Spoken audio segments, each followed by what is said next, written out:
நம் முன்னோர்கள் கண்டுபிடித்த நவகிரக பரிகாரங்கள் என்பது வெறும் மூட நம்பிக்கை அல்ல. இன்றைய நவீன உளவியல் ஆய்வுகள் கூட இத்தகைய சடங்குகள் மன அமைதிக்கு வழிவகுக்கிறது என்கின்றன. மிகவும் சுவாரஸ்யமான கருத்து. நவகிரகங்களின் தாக்கம் பற்றி விரிவாக பேசலாமா? நிச்சயமாக. முதலில் சூரியனை பற்றி பேசுவோம்.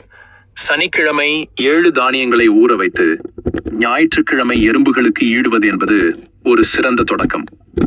7 என்ற எண்ணிக்கை ஆன்மீகத்தில் முக்கியமானது. அப்படியா? 7 தானியங்கள் என்பது 7 கிரகங்களை குறிக்கிறதா? ஆமாம்.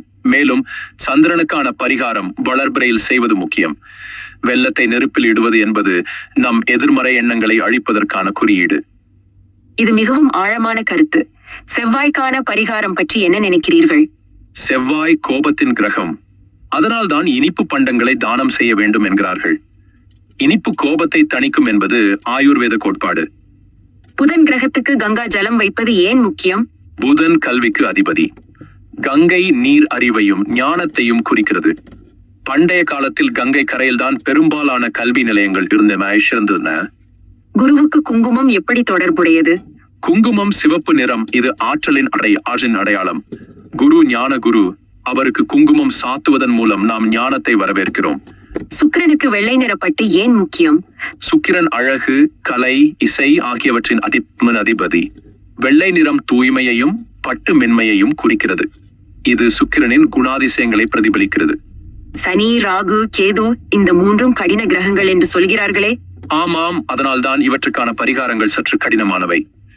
சனிக்கு கருப்பியல், ராகுவுக்கு பாம்பு விடுதலை, கேதுவுக்கு போர்வை தானம். இவை அனைத்தும் தியாகத்தை குறிக்கின்றன.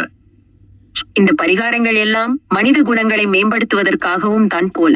மிக சரியாக சொன்னீர்கள். இந்த பரிகாரங்கள் வெறும் சடங்குகள் அல்ல, நம்மை நல்வழிப்படுத்தும் வழிகாட்டிகள். தானம், தியாகம், கருணை, தூய்மை போன்ற பண்புகளை வளர்க்க உதவுகின்றன. அதனால்தான் இன்றும் இவை புழக்கத்தில் உள்ளன போல. ஆமாம்.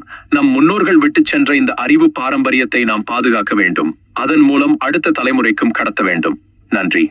வாழ்க வளமுடன். மேலும் இது போன்ற வீடியோக்கள் உடனுக்குடன் தெரிந்து கொள்ள எமது சேவல் கொடி வேலவன் சேனலை சப்ஸ்கிரைப் செய்யுங்கள்.